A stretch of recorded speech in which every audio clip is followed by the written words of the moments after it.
Last time, we started with the crew staging the play that would awaken Salman and Kayat's latent powers. The play involved a song that would summon the Flutterer, the demon in Salman's destiny, but the song was incomplete. Saeeda knew the missing pieces, and at the critical scene, she directed the crew to fill it in. Moss as the peacock sang the words, and Mushfiq as the tiger played the beat. When the song came to an end, a sound like the murmuration of 1,000 birds washed over the theatre. The Flutterer had arrived. Saeeda tried to seize the moment, usurping Mumtaz's role as the peacock goddess, and sang a desert song to pull the demon in, but it was not fooled. Instead, the song awakened Samun, who began to feed on the tune, stealing the air from Saeeda's lungs in the process. Bidrohi's plan to impress Mumtaz was still on. That plan involved stage fighting the tiger played by Mushfiq, defeating it, and then issuing a challenge to Salman. With the arrival of the Flutterer, the play seemed to take on an extra measure of reality. Sensing that the moment had come, Mushfiq pounced down from his hiding spot but was immediately struck by stage fright. Bidrohi didn't break character and promptly tossed Mushfiq off the stage. Salman, recognizing the challenge issued by Bidrohi and with his destiny made clear to him, charged onto the stage, heading straight for Mumtaz. The combined forces of Moss, Mushfiq and Bidrohi were able to restrain the demon-empowered Salman, and they hoisted him up with the stage rigging. But that still wasn't enough to subdue him entirely, as something new seemed to come over him. Salman spontaneously self-immolated, shining bright above the stage like the star that fell over Uduasha. Saeeda, having caught her breath, sang a new song to Salman, one to calm him. It drew his attention, and, as if it was nothing, Salman fell down on the stage, his robes ablaze, and spoke to Saeeda in a demonic language. He told her that he recognized her as a teacher and had much to tell her. Saeeda asked to meet at the Ruby Jetty, but the demon had other ideas of privacy, whipping up flames that encircled them both. Bidrohi and Moss herded the panicked audience out of the theatre, and they noticed that Captain Peregrine, who was also present, had directed Salman's bodyguard Hambir Rao to fetch the rest of the Ankayat family. Killing two birds with one stone, Moss and Bidrohi opened up a fire hydrant and used the jet to combat the flames, as well as knock the bodyguard down. Within the burning ring of fire, Salman told Saeeda that he had heard her song and wanted to learn from her, that he had seen the falsehood of the city and was seeking the truth. In return for this truth, he would give up his namelessness. He took on a new name, the King of Liars, and Saeeda would be his new vizier. He warned her that what they had done here would anger the Ankayats, and he made to whisk Saeeda away to lands unknown, but Mushfiq came to the rescue. While all this was going on, he had ducked into the staff kitchen and returned armed with an ancestor banana sweet sundae. His aim true, he flung the mystical desert at Salman. The ice cream doused the flames, the banana subdued his magic, and finally the bull knocked him out cold. It was over. But it wasn't quite over, for Bidrohi had caught a glimpse of the magnificent sword Hambir Rao was carrying, and he simply had to have it. Moss tried to nick it for him, but the bodyguard had his guard up, and he bit down hard on Moss's pilfering hands. Bidrohi came to his sister's aid, with Baldmurad and Pilot backing him up. Together, they disarmed Hambir Rao, tossed him out the window, and claimed the prize sword as their own.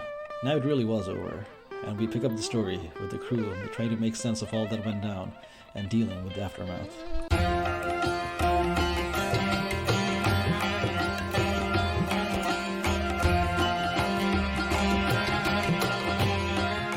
Uduasha City, where the sun is a mirror and the moon a shadow, where dancers cavort in forbidden operas, making love to forgetting and flame, where the wealthy play at war with silver swords and silken sashes, where the people mine the dead heart of a burning star for cannonballs and pipework, and where 1,000 secrets hide in a forest of paper and ink. Here, the 5 keybearers reside, the 5 who know the secrets of the broken gates of death. 5 only. There is no 6th spire, forlorn and forgotten in the desert. There is no one who looks to the displaced, the poor and destitute and landless, whose ancestry has been stripped from them by foreign looms and foreign sparcraft, and no one has ever heard of the House of Ending. But this is their story. Their roots pulled up and burned, they stand in filth up to their necks, and that is precisely why they must keep their heads ever high. Welcome to Uduasha, immigrant. May it fear the name of the house you will build. Welcome to Desperate Attune, an actual play podcast about characters with their identities in peril, played by an international cast devoted to fiction-first gaming, collaborative world-building, and complex character drama.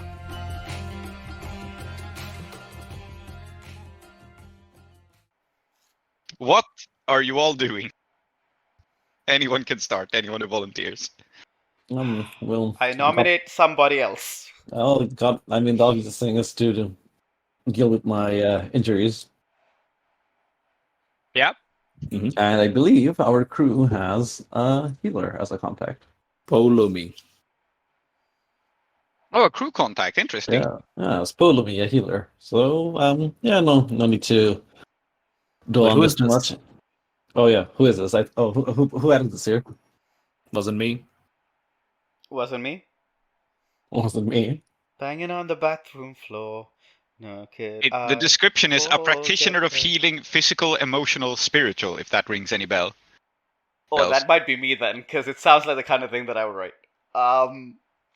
But I don't remember writing them in, so it could really. Yeah, I don't know. Okay. Then I will volunteer someone who isn't Tree because it's funnier that way. Emma, Great. tell me one thing about Pulumi, and we will base the character on this one thing. Well, we've done this one already. It's the one that pops into mind. The one that pops into mind is, of course, they're a priest of the hungering one. Hmm. No reason we can't bring it back. I mean, we encountered a very unorthodox priest of the Hungering one last time, so it might be fun to meet one of the orthodox practitioners. One of the Just a normal priest of Normal the Eldritch priest. Void. Yeah. No cannibalism here, Uh-huh. apparently. I mean, the last person we met was looked Akorosi and had like a twisted kind of colonial angle. So this might just be a local. Yeah. You know. It's still a very weird church, but I mean, this whole feeding the hungry angle and feeding being a holy act, it's probably can be interpreted in a lot of ways. Maybe they're cannibal, maybe not. The last person we saw was a fucked up cannibal. We'll find out about Pulumi. This Maybe one will be a they're well-adjusted non-fucked up cannibal. cannibal. Yes, exactly. Yeah, exactly. They're a what? A non-fucked up cannibal. Just a cool. Yes. Just a cool person. Yeah. Excellent. So, this is Pulumi. Do we want a pronoun? Aadiyat, you can decide this. You're going to see them.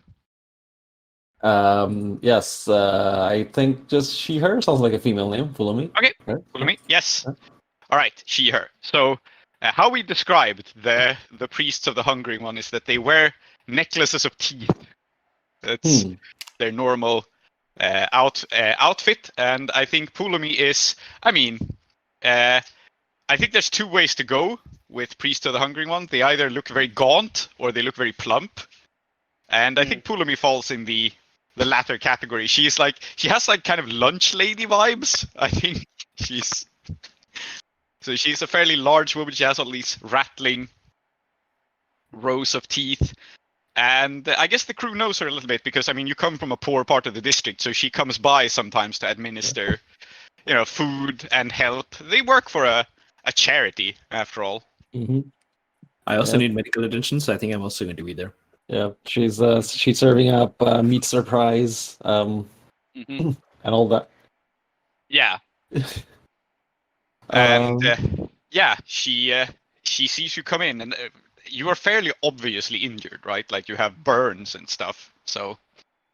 Yeah. I think the entire Mushfiq's entire backside is burnt because I expected after he tossed the ice cream at the demon, he turned around. He didn't look at the explosion, but. There's a reason cool guys should look at them. Yes. I love, by the way, that you threw a bowl of ice cream and somehow that caused an explosion. Okay. No, I mean the fires. He didn't pay attention to the fires. It's just... Yeah, I know. It's just.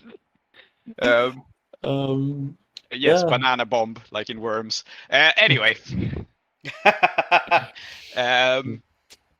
So this woman, she looks up from the food she's serving, and she says, "Oh, Mushfiq, sorry, we're out of your favorite today." My favorite? They serve something that's my favorite? Apparently they do. Well, something that she thinks is your favorite, which is probably not accurate. So she gave you food at some point, and you were like, "Yes, it's very nice." And she's one of those people who she pays attention to people, but she also pays the wrong attention, right? So, All right. Okay. In that case, Mushfiq just mutters under his breath. Oh, thank God. yeah, you said you liked something at some point, and she's remembered it ever since. Yeah. No, I'm just gonna flag that Mushfiq is not a fan of mystery meat or No. like whatever it is that. Yeah, she says, "Oh dear me, how are you? Oh, come, Oh, sit." sitting hurts a bit. Oh, As does standing. well, that's moving. not good. That's No. not good at all. What happened? Oh, how do we explain this bit? He totally wrestled with this dude who was like on fire and also like a demon or something, you know? It was like super badass. Yeah, yeah. That's looks at about the size of it. Yeah. Yeah. And she looks at Bidrohi, back to Mushfiq, then at Bidrohi, and she says, "Oh, well, you really oughtn't do that. That can't be good for you." First time for everything, I guess. You really need to have that looked at. You really do. Is it possible for someone to just gently pick me up and take me to the ward? Fine, I'll do it. But just because you liked my cooking so much, and I think she physically picks you up because she's a pretty stout woman.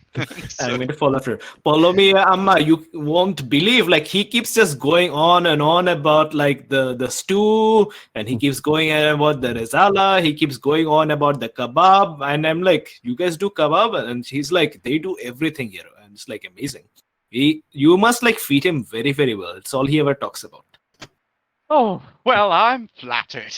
I really am. But and I give like Mushfiq a thumbs up because like I imagine him as being carried, so like he's facing towards me. Yeah. And I give him a thumbs up. Yeah.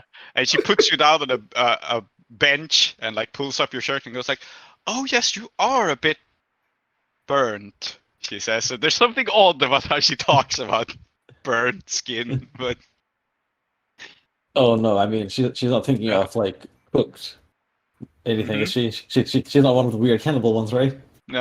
Okay. And she but she will take out the salves and administer them to you, so you can make your recovery roll here, which is your tier with a bonus die. And you're tier 1, right? Or are you tier 0? We are tier 0. Tier 0, yeah. So, Mm-hmm. So 1 die to recover. Why can I never find the one for rolling tier? Oh, because you just click on. It's on the crew sheet. Yeah, because you click on tier. That's why. +1, right? Oops, no, that's a mistake. Just ignore the last one. It's the 3. Okay. Yeah. All right. So 3. It's a 1 tick to your healing clock. Yeah. Just goes. Oh, watch it. Yeah. And she's like, "Oh, don't worry. This is true and tested." And it's some salve from a tube with an elephant on it. It'll do wonders. And do you want to roll again? Yeah, might as well because I don't think I have any other downtime things I want to do. So, the same. 3. Okay, so 1. It's the lingering curse. Yeah. No, you can always like dip into your resources and so on. Yeah. Spend coin. Well, yeah, I mean, I don't think hanging out with -1 die is ideal. So I'll spend a coin, and let's like, really like slather it all on. Like, yeah, I think what this coin represents is actually spending a night in their house of hospitality. Because I mean, they do things like this is not a world with a functioning healthcare system, so this is also one of the charities they do, right? They can put you up in a hospital bed overnight for payment, because that's, they're a charity, but they need to make things go around somewhat. But if you pay them, they can put you up in hospital for a few nights. Yeah, I'm sure they're like, oh, we would really appreciate a donation. We would really appreciate it. Yeah, exactly. Oh, wow. And you just roll consistently worse, so you still haven't healed, unless you want to spend your last coin. on healing I as had well. this idea of Mushfiq being perpetually broke, so Yeah. here we are. All right, one more coin. I guess basically what we find out is Mushfiq is just going to be put up in hospital this entire downtime. Oh, there we go. Here we go. Yes. I'm Yeah. Okay. Yeah. I'm healed. So Yes. 2 ticks spill over. Your wounds downgrade. And so your wounds now are level 1, burn. And you have 2 ticks towards healing that as well. 4 downtime actions to bring it down 1 level. Mhm. Yes. Yeah. Yeah. Yeah, that's fine. It's role playing. Like I said, Mushfiq's always broke.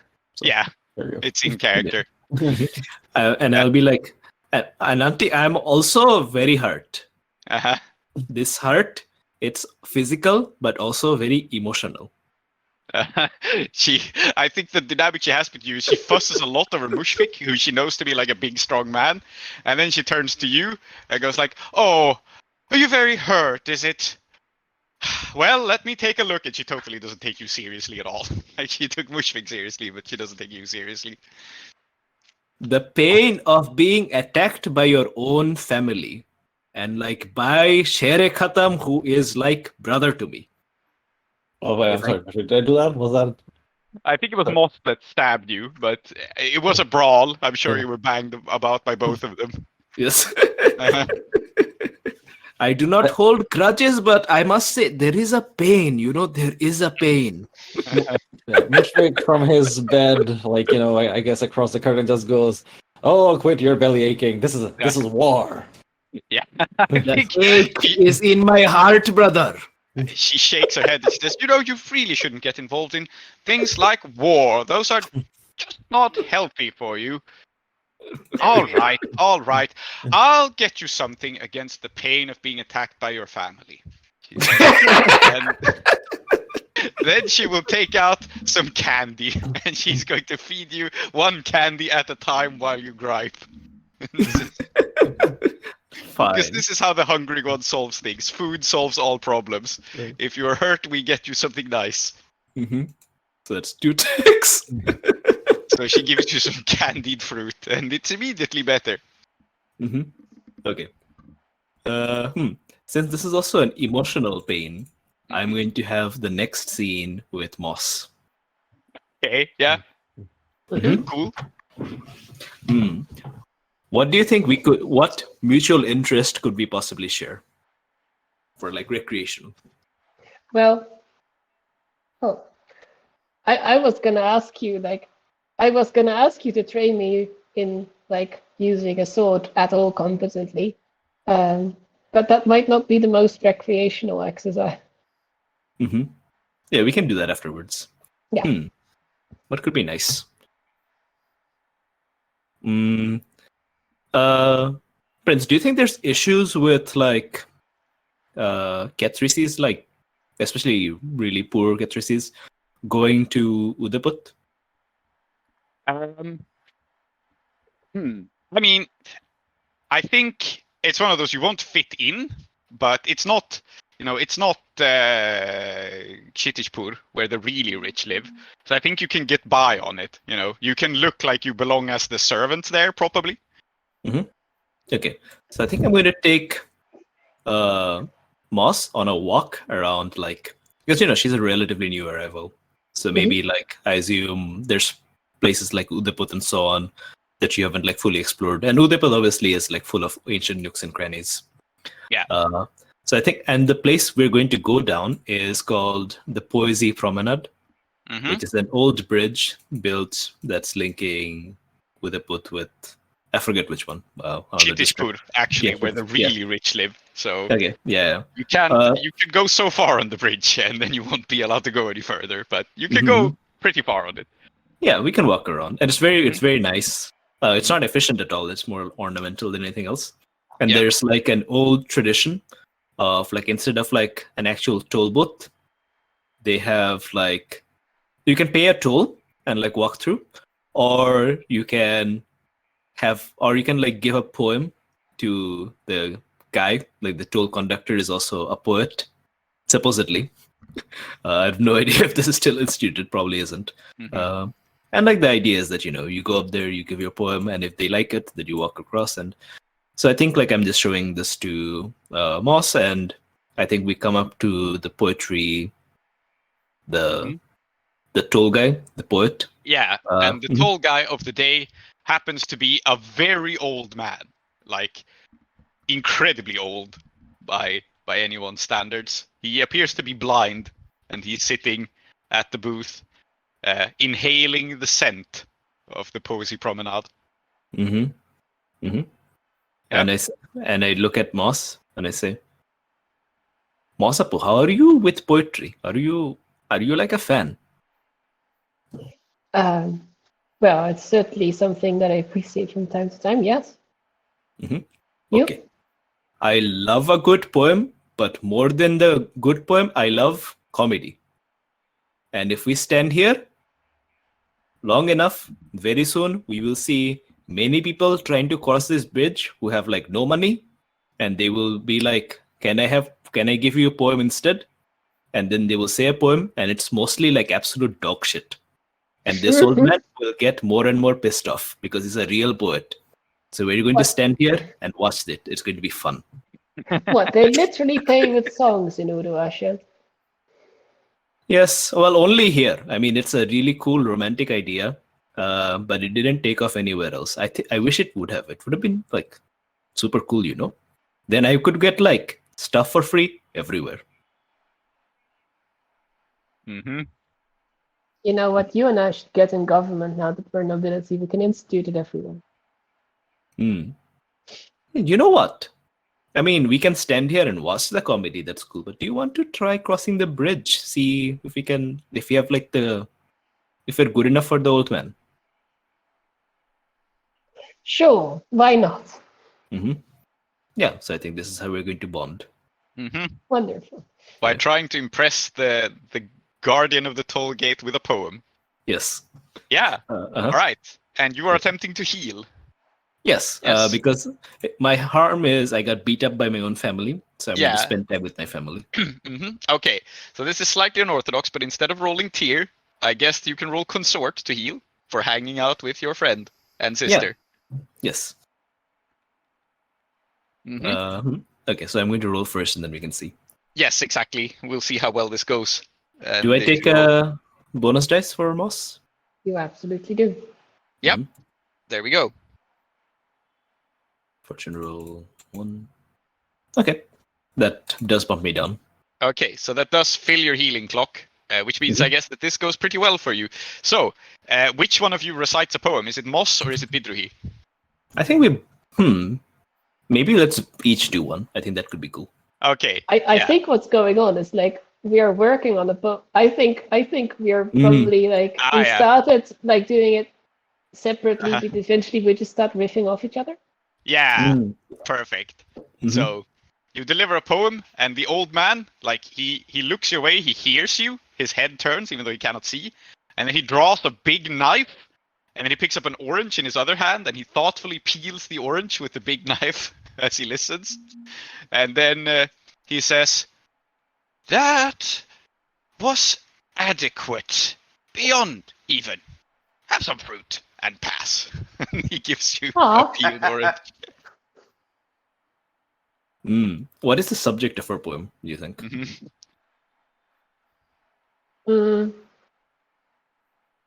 Maybe it's about two different things. You're talking about, how cool it is outside in the wilds where you're free.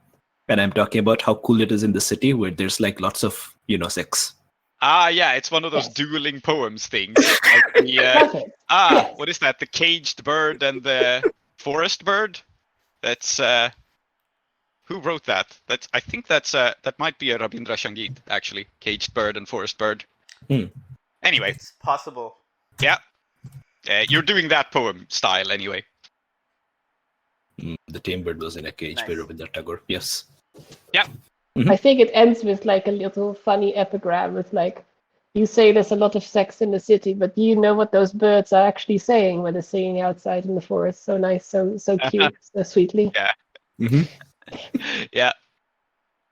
A new interest in ornithology is unlocked for young Bidrohi.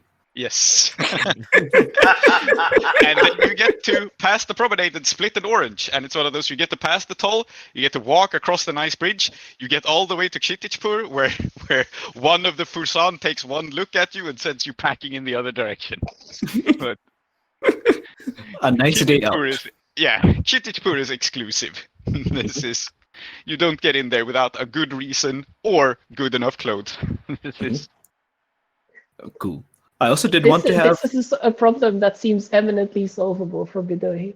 yes. Maybe. I do want to have a conversation with Moss, but I think that can wait for Emma's downtime. All right. Okay, so shall we move on with Emma's downtime? Or I do have in mind like a small scene with your cohort, but we can wait with that.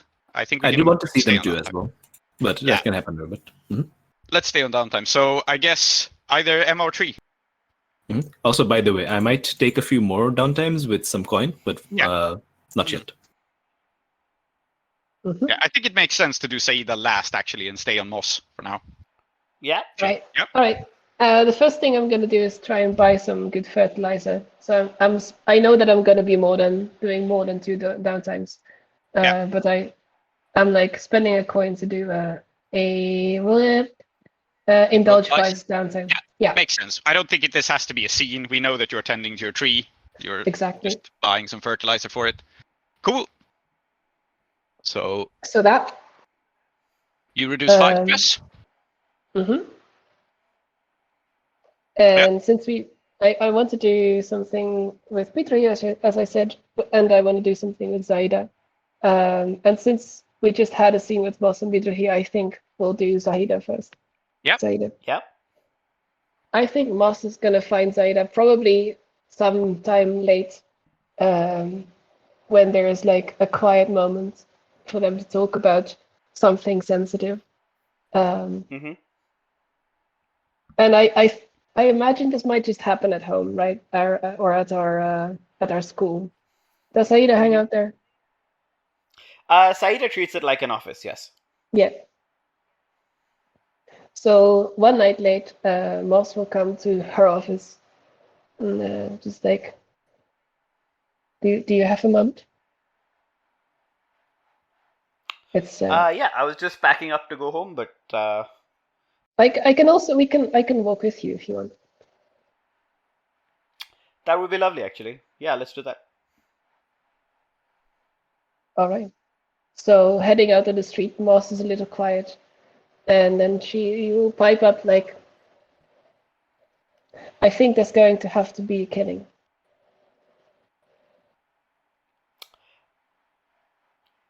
Okay. What makes you think that? We were very visible, right? With all that business in the theater, and that brought a lot of eyes on us. And I've been worried about that, but in my experience, the government or the noble houses, you can escape by blending into obscurity. All this demon nonsense, it goes above my head. But what I'm really worried about is that Bidrohi and we ran into a red sash and got into a fight. I think you were gone already, and I recognized the look in this man's eyes. It's that look that says, one day when you're sleeping in a shed, he's gonna know where that shed is, and he's gonna find out that you're there. And when you're sleeping, he's gonna come in and stab you in the side, or one of your friends or one of your family. And it's a risk I'm not willing to take. This person needs to be out of the picture.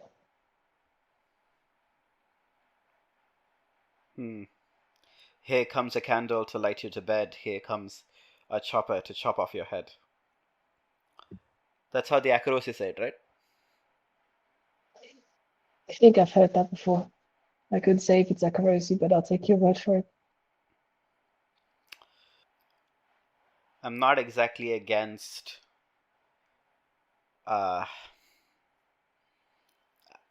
unnecessary killing. I think you know this is true of me, but the falling star is a complicated and dangerous beast, and I've been trying to figure out how to attack them without exposing ourselves too much. Mm-hmm. If you feel that it's necessary, then I suppose I can accelerate some of those plans. I think it's more the man than his affiliations that is a problem. Like this is somebody who would hold a grudge. Also, we took his sword. I think she stops dead in her tracks and just turns and says, "You took the sword of a falling star swordsman?" Well, Bidrohi did. And I think, are you carrying it with you now? I think I probably am. Not like it's wrapped in a lot of stuff to but I'll kind of show it. Just a little inch of bejeweled handle. Yeah, and I think I will just burst out laughing and I'll say, "Wow! Just took it off him, huh? Oh my, okay, wow, you're right. This man is going to try his best to murder you. Yes. And we do not want that to happen. So, the way to do this, I think, without getting into a war with a different school, is to just make it a legal matter, right? No duels in the streets, just a bullet and a warrant, because that's something we might be able to arrange now. You have contacts, right? I did.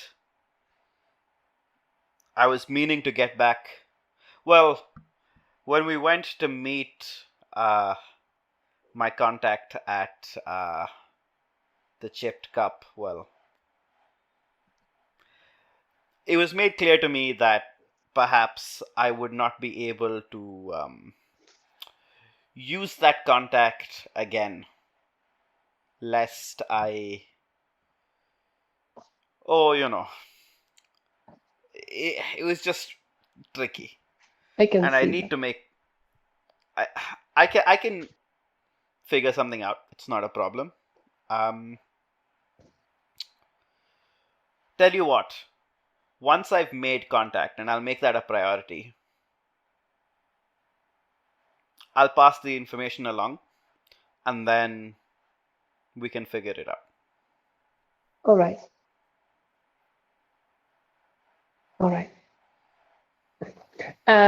So I think this is a nice moment to zoom out. Basically, I would like to do some. Maybe it's I guess it's a long-term project to prepare for killing this guy with hopefully as little legal ramifications as possible. Yeah, so there already is a Challenging the Falling Star project, but this is something different, right? This is... Yeah, this is arranging to get rid of your rival. Yeah. Why don't we roll it all together somehow? I was thinking. I was thinking we could roll it together. Actually, Challenging the Falling Star is something you've worked on already. Yep. Although this is a slightly different angle, let's not split up our projects too much. Very fair. So I think you can work on it's on Saeeda's sheet, Challenging the Falling Star, and it's almost finished. We're only two ticks away. Yeah. Yeah. So Saeeda and Mushfiq have done a lot of work scouting out the falling star, and I think the angle to make this work is what you need to do is figure out not how much the law protects him, but how much the falling star protects him, right? So gathering intel on them kind of hangs together here. If you can figure out their internal divisions, maybe you can figure out an angle. It's still a score, obviously, to kill this guy, even if legal, but you can set yourself up for it. Yeah, other thing that I was. No, go on.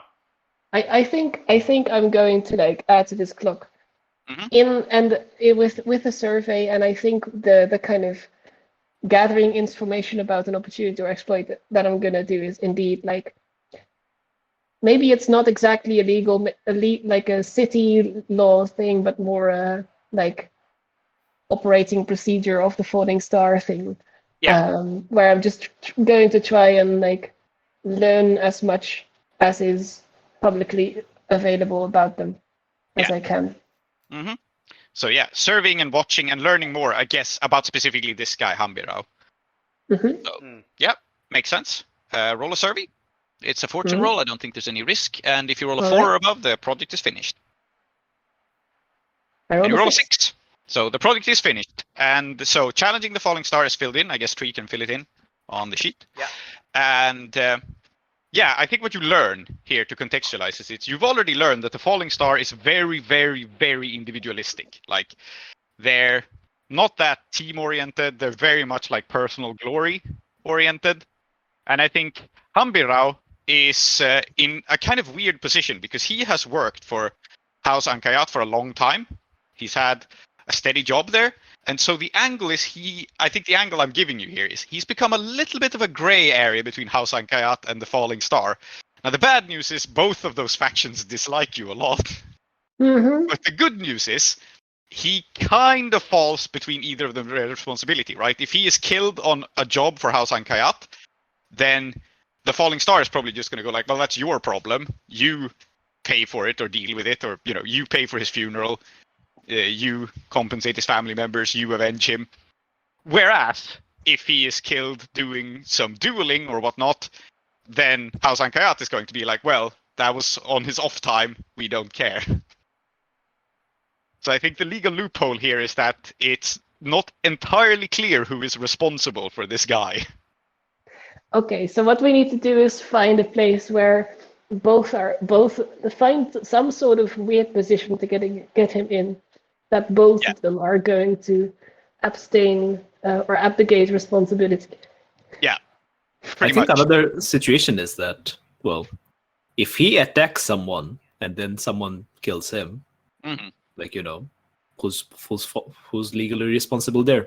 Yeah, exactly. So and I think he has a reason to attack us. Yeah, that's the angle I can make sense of here, basically. He is protected by two very different powerful factions, but both of them are also like, we don't love the guy. It would be better if the other faction solved this problem. And I think the angle could very well be provoking him into an ambush, essentially. Yeah. Do we know like a much better sword fighter than us that we can egg him into attacking somehow? Shere Khatam, this is like very like, I don't know, like, where is your self-esteem, man? But this is how we fought in the jungles of Catrice. That's a standard response for any like, this is how we did, this is how we used to do it. Yeah. I will point out that the clock Omid recovers has finished, so if you want to get Omid involved somehow. Oh man! Yes. Well, let's come to that later. Oh god. I will absolutely try to get Hambirao to attack Umid somehow. Yes. And because we can figure it out. Huh? I think we can figure that out easily. Yeah. Okay, good. Let's finish downtime first, but I guess we have somewhat of a plan to get two of our rivals to attack each other. Works. Umid's gonna come out of the hospital recovered again. Hambirao's waiting for him. Yes. Oh shit. Good. But Moss has a second downtime action first, and we maybe spending some coin and whatnot. Yeah. So what is your second? I am going to find Bidrohi again. And basically, like, I'm gonna ask him if he really doesn't want this sword. Because we did a lot for him to get it. I think you can find me in the sword school. Just kind of like once more I have swept up and I'm just kind of like looking at you find me like kind of looking at the floor, just kind of studying it intently. And then you can show up, I guess, and offer me the sword. How do you do it? You just kind of like wander up and be like, please take this. I think she actually just comes up and is like looking for something in particular. Oh, Masapu, you're like, do you like just appear out of nowhere? I maybe should cuff or something when I come in, huh? No, I mean it's like super cool. Like I should learn how to do that. No, I was just thinking.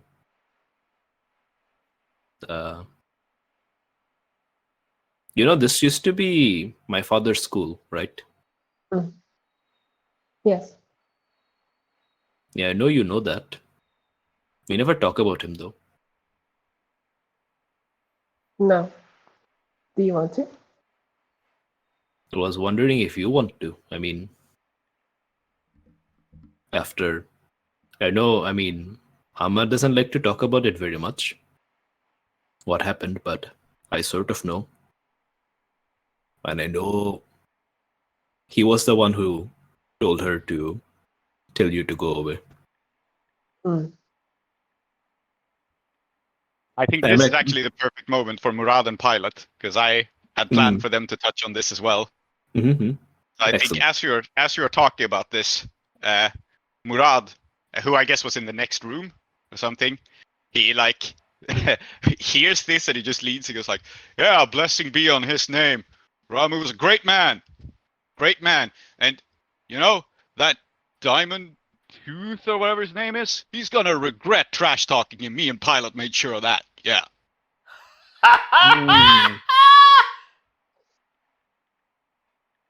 Okay. Have they done anything worse other than bragging? I told you that they had pissed off the faction, and to complicate things, obviously they haven't pissed off the guy you were trying to target. They pissed off Diamond Tooth, who is a different guy of the sword school. And for all that, like, our guy is a badass, this guy is easily twice as good as this man, and much better looking also. Our guy is badass with like one butt cheek. This man is two butt cheeks, full badass. Yeah. Anyway, Yeah, he was like, "Yeah, don't worry about it. We'll make sure everyone respects your father's name, Bidrohi. Pilots, she's gonna come back any moment. Yeah." Oh my gosh, she's not. They're gonna murder her. Oh, you know what? I've noticed something. Pilot hasn't said a single word. Maybe that's just her thing. That's her thing. No, I have a voice in mind for her, actually. Okay, I know it's going to pair with Murad, but... Is Pilot not here? No, Pilot is... Yeah. Because she's going to like fuck up Diamond Tooth. Yeah, Pilot is off doing something. Yeah. Bald Murad, thank you very much for your input, your contribution. What the fuck are you talking about? Oh, see, he was trash talking Ramu, and we can't stand by that. He was desecrating the good man's memory.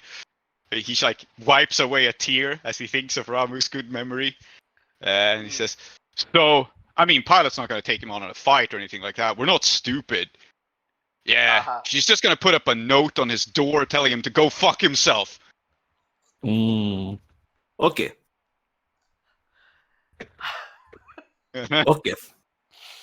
Diamond Tooth is man who can like. It's not just a letter. It's some dog shit. Also, I almost forgot. Bald Murad, thank you very much for taking the initiative. No problem. Can Sister Moss and I have the space to ourselves, please? Oh yeah, sure. Okay, anything for Ramu's son, man. You know it. And he like closes the door. I love this man. Nothing can be permitted to happen to him. Yeah. We need to hang out with this guy. Okay. Well, you Sis- have your privacy. I just felt like now was the time for him to butt in about this. Excellent. Okay. Do you want to know something funny? I feel like I have already learned something very funny. But please go on. We can have more comedy today. When your father, like I remember meeting him, of course, and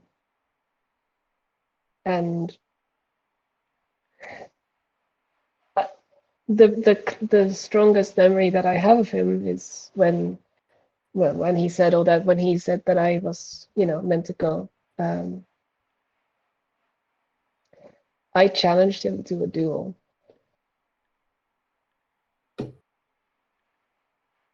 Wow. Well, he- he just laughed at me, like, obviously. Wow. Okay. I was a child. Good that he did that. I mean, Yes. and then he's kind of like, sorry, go on. You finish. Just an awkward thing I had to think of.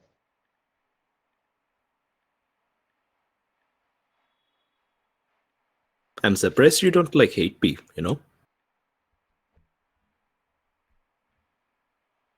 Well, it's not your fault. And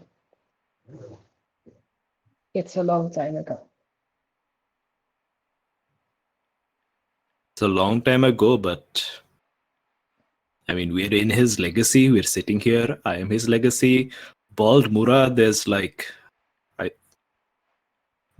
mean, you know how he died, right? Some old man killed him?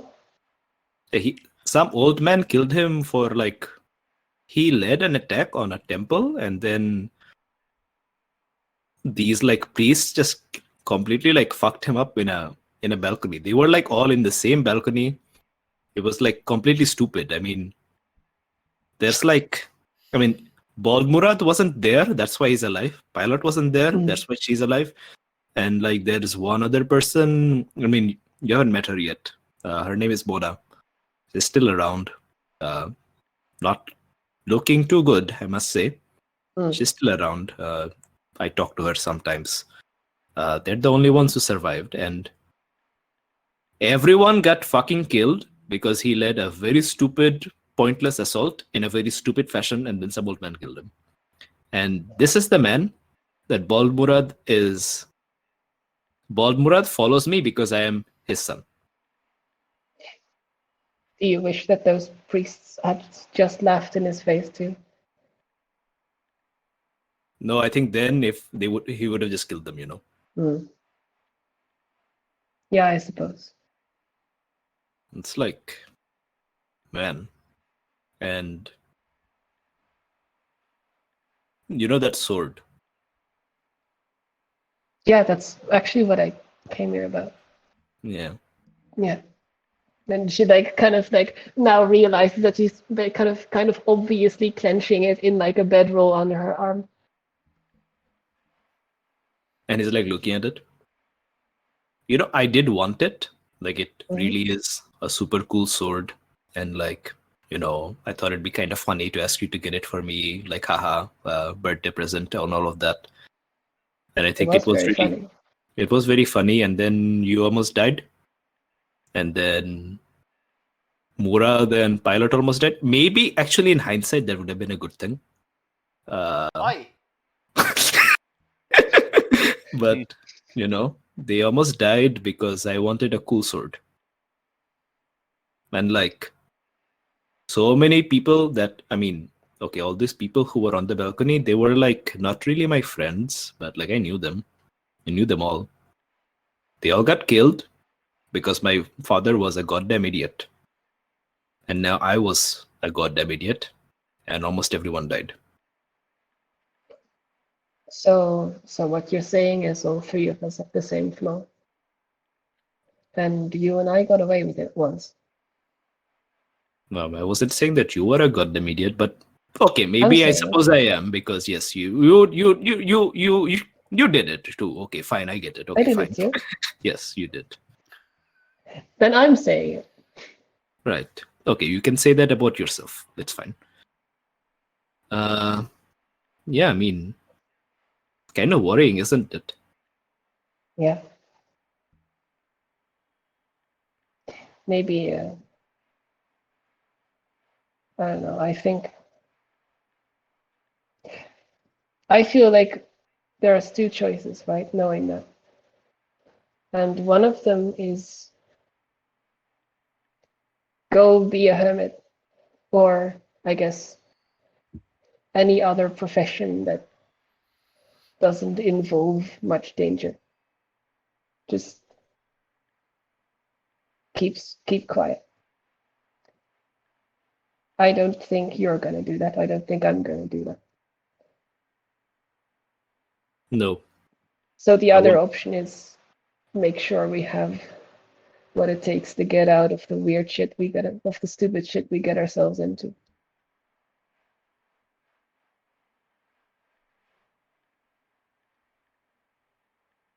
I just don't want. Sometimes people are going to get hurt. People are going to die. I mean, we aren't like doing poetry or doing like interpretive dancing. We are doing sword fighting. Mhm. That's the point. This thing kills something, right?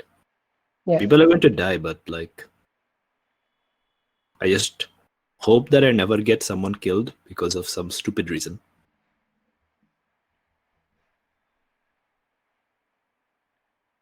Yeah. Mm. I hope so Anyway, too. that sword. I mean, yes, of course I do want it, but I don't know. You don't have a cool sword. You deserve a cool sword. Are you giving me a cool sword? I already gave you the cool sword. Well, then you better make sure I know how to use it. You don't know how to use a cool sword? I have no idea how to use it today. What the fuck? Okay, fine. Okay, shit. Okay, I had no idea that you didn't know how to use a cool sword. All right. Yeah. You see, Moss's Otherwise, father I actually would've was a helped. poet. Yeah. Okay. Yes. So this part is the hilt. This is the part you hold. Okay. Oh my god! Is this how Ramu taught you, by the way? I feel like we can wrap the scene here probably as you get on with Yeah. the training montage. Yeah. Just Yes. so you're training. I'm Is it- training. Mhm. And Good. then I want to do something after this. All right, sure. Bidrohi's next action then, and then we'll go on to Saeeda. And I think this follows the conversation I have with my sister, but after she leaves. After she leaves, and I'm still sitting in the training room, and I'm like looking at the floor, and I kind of go. Also, by the way, I just realized that as I was saying that, I briefly became slightly more Indian. I noticed this. I didn't like that. Anyway, I'm looking at the floor, and then I go, it's a good thing you laughed at her because, like, oh my god, Jesus, that's like absolute dog shit. Sword fighting. Oh my fucking god. I mean, like, you would have, like, man. I'm just like staring into space and going, I don't. That's probably the only good thing you ever did. You're like fucking idiot. And I know that like you aren't actually here, but like you kind of are. And like this is your school, so you're always going to be here. And that's going to fucking suck because you're a goddamn moron. So I'm going to start piling up some earth in a corner, and I'm going to create a small effigy of Ramu in the corner. Okay. And then I will Cool. destroy it. Mm-hmm. Oh damn! But first we must build it. So this is consummation of the training grounds. We must create. I will create an avatar of the old guru. Mm-hmm. And then you will destroy it to signify the new. Yes. Very good. Yeah. Yes. Working on consecration of the training grounds. Mm-hmm. Absolutely.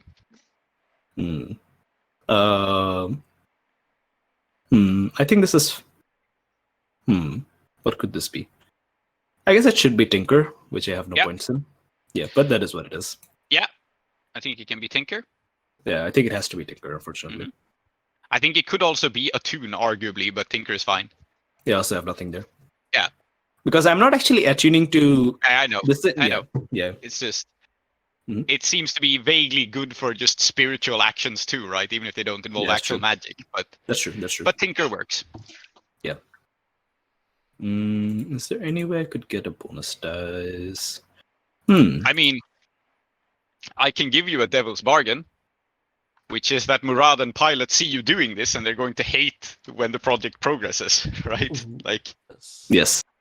Very good. so you piss them off with this plan a little bit, and they won't Actually- be so loyal to you.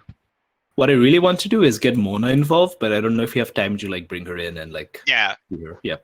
But I like, don't think Mona at this stage. I think we'll save her for later. Yeah, but yeah, it'll be good to see her. Hmm? 2. That's all right. Okay, so 1 tick. Yeah, and we now have a very stupid like mound, Yeah. vaguely Ramu-shaped mound. Yes. Doesn't yes. look anything like him. Yeah.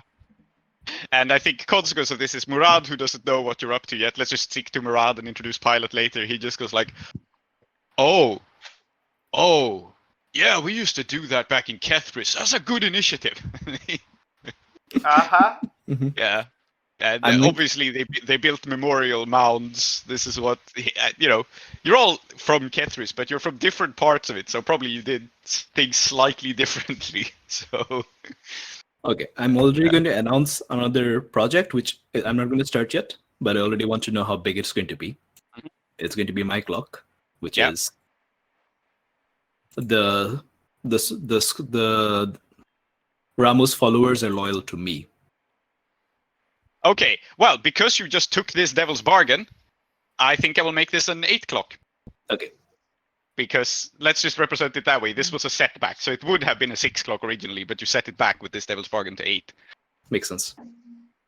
Yep. Cool. But yeah, it will get rid of their flaw, basically. Sure. All right, are we ready to move on to Saeeda? I mean, I'm ready. Cool. Okay. Mhm. Yeah, so I have a few things that I am thinking of doing.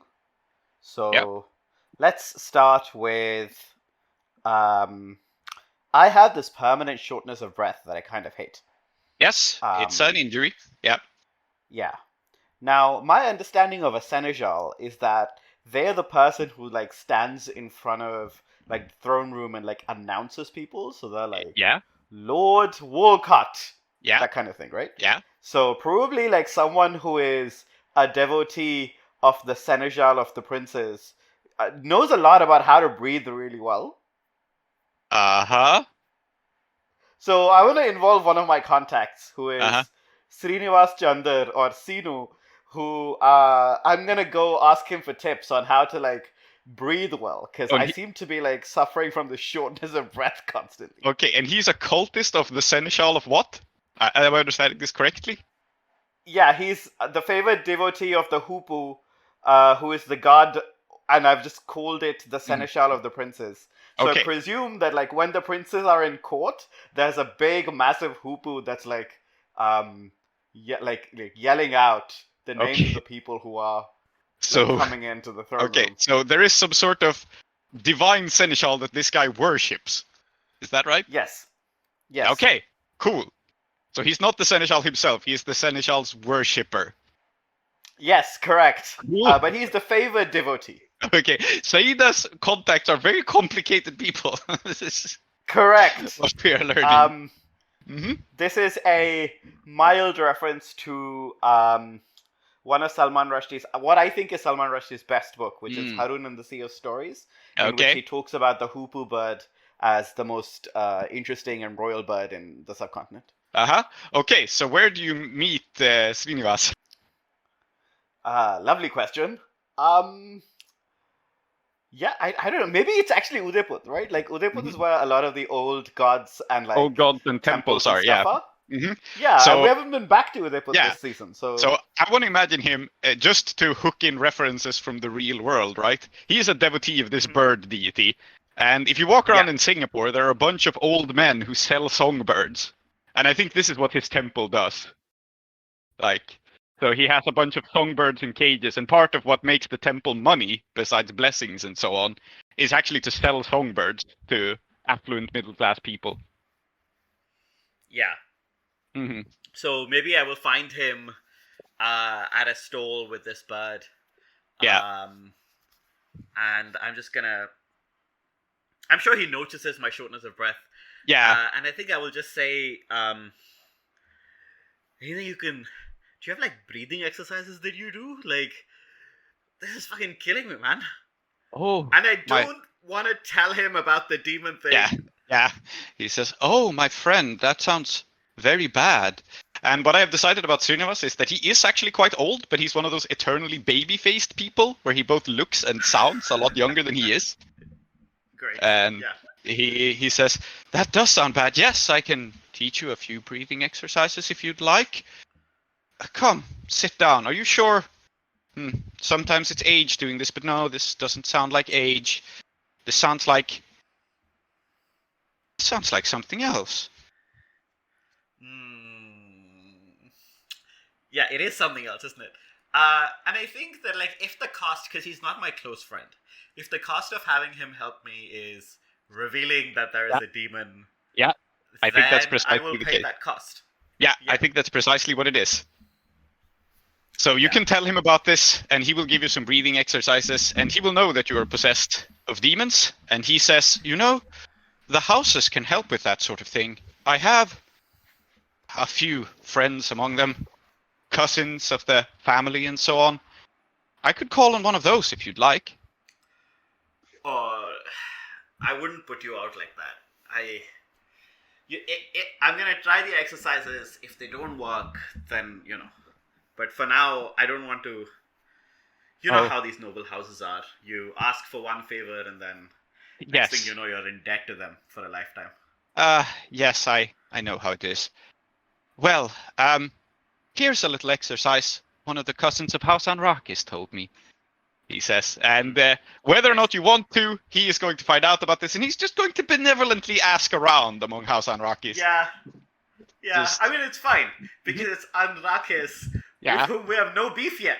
So it's fine, right? Yet being the operative word there. There as well. It's cool. They're like super like sexy, and like they have like music and all that. Oh, by the way, and also like the patrons of the Falling Star. Yeah, that they are. So it's fine, guys. They're the house that appreciates beautiful things. Which is why, of course, Srinivas knows them, because they are probably the people who most commonly buy his songbirds, right? Correct. Which, to be clear, I think he is not a rich man. I think they mostly do it as a favor to him. They come by and go like, yeah, that one's nice. Give him some tails of silver and let's be on our way. It's basically charity because they like the man. But yeah. I'll take what I can get. Okay, so tier with one bonus die? Yep. Which is one die. 2 ticks towards recovery. Oh, that's not bad, actually. Yeah. I think what is interesting is I am so tempted to spend all my money making this go away, but I'm not going to do that. Okay.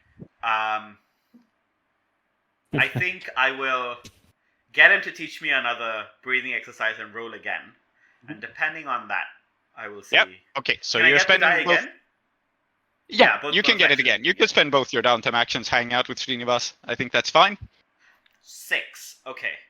Yeah. So if I spend a coin on this, that's a crit, and that's 5 ticks, right? Yeah. So 5 and 2 makes 7. So it'll go down to uneasy breathing, and I will have 3 ticks towards healing. Yeah. So one tick left, which I think is fine. I'll figure that out. Yeah. Okay, then I think another thing that I want to do is I want to work on this clock to reestablish contact, because my grand niece wants to murder some guy, and regardless of how she's gonna go about it, I probably this is the time that like having some legal backing would be useful. Right? Yep. So getting back in touch with Mr. Rohini. Yeah. And I think what I'm gonna do is I'm gonna go into the chipped cup, and I'm just gonna sit there and drink some whiskey and try my best to seem cool as a cucumber. And what I want to do basically is roll sway and try and convince. I know he's still got people here. Yeah. And I want the people to be Yeah. like, okay, they can be normal. They're a normal person. Yeah. Right. I want to point out that the chip cup was recently on fire, so they're still renovating it. I played a key part in the setting on fire. Yeah. But the problem is that, like, even though I want to pretend that I am good at tradecraft, I'm actually not that good. Yeah. So we'll If nothing else, this is a brazen signal, right? Like, I am making myself Yes. visible. The one advantage to this is you're putting out feelers for Mr. Rohini to establish contact, which is probably what they prefer. Yes. So Yeah, fine. Yeah. Okay. So sway So, as yeah. a fortune. sway as a fortune. I think it can work, absolutely. 6. No, 5. Sorry, I No, misread. that was the previous one. Yeah, it's Yeah. a 5. Yeah. So that's 2 ticks. And the last thing that I will do, because I really like any downtime that I spend not working on light as a feather is, I think, a wasted downtime. Yeah. So I'm gonna spend my last coin doing this. To try and I'm going tame the demon. Yep. Yes. And this time I'm going to do it by skirmishing, I think. Yeah. And so what I'm going to do is I'm going to find Mushfiq and Bidrohi. And I'm going to say, time for lessons, children. And I'm going to fight them 2-on-1. Okay. Time for lessons, children. Okay, Mushfiq's like, Auntie, it hurts. Why now? And I will just say, learning how to fight through the pain is very important. You think I'm hale and hearty? Auntie, Yeah. that's why I am worried that we will hurt you. You shut your mouth or I will shut it for you. You understood, Yeah. no? Come. Oh, you want to shut the mouth? Come over here and let us see you shut the mouth. Come on. Yeah, exactly. Yeah. So, Yeah. Okay, so you are planning to fight your way through this, try to master the dance that the demon is trying to teach you by fighting. exactly. Yeah. Yeah. Makes sense. Yeah. And so, in some ways, even though I've told them, you got to learn to fight through the pain, actually, like, it's what I'm teaching myself, is to fight through the pain. Yeah. All right. Very good. So You're still weighed down by this skirmish. demon. Yep. Skirmish, fortune roll. Fortune 6. Okay. That's So 3 it's a ticks. 6. Wow. Oh Yeah. God, she beats the shit out of us. Uh-huh. Yeah, And I think what that we is the see- problem. Yeah, and I think what we see as you like instruct them in these ancient sword arts, where you're much older, but you have the experience on your side, right? You're not Yeah. as physically fit, and I think you will get flashes of Samoom the demon moving aside you, and almost as if to taunt you, except it's not, because all Yeah. of this is very loving. It's just loving from a demon's fucked up perspective. Samoom is I hate decked it out less, now. yeah. Wrapped up. He's wrapped up in his nomad outfit, which covers every part of his body, quote unquote. But his clothes are now decorated with tassels, hundreds and hundreds of tassels, each of them made from a stolen breath. And I think all I will say is, as I'm beating the two of them to shit, I think you just hear me singing the desert song Yeah. under my breath, Mhm. and like moving in time to the song, Yeah. which may be very weird for you, to be honest. Yes. And it's very pleasing to Samoom, to be honest, because this is he hurts you only because he loves you. Demons are literally Unfortunately, demons. Yeah. I'm about to hurt him, Yeah. and I don't love him. So you Yes. know what? He can go fuck himself. Yes. Here close the doors to the house of endings. Those who dwell within are Zoheb, called Klow, Aadiyat, called Soap, Soumithri, called Tree, and Emma. I have been Prince, your host. Our city of Uduasha is based on Blades in the Dark by John Harper and Evil Hat Productions, with special thanks to Johnstone Metzger. Follow us on Twitter or support us on kofi.com/desperateattune. If you want to engage further with us, we also have a Patreon at patreon.com/desperateattune, where you will get our newsletter, extra content, and updates from Uduasha.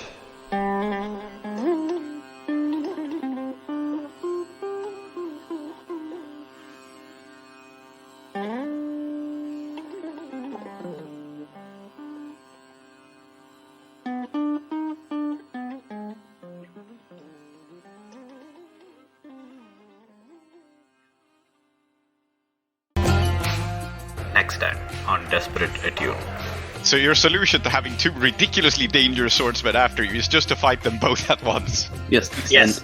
And we just since we're going to fight them in broad daylight, why not we go all the way, all the fucking way.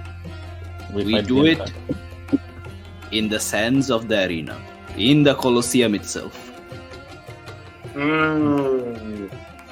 I can arrange. You can?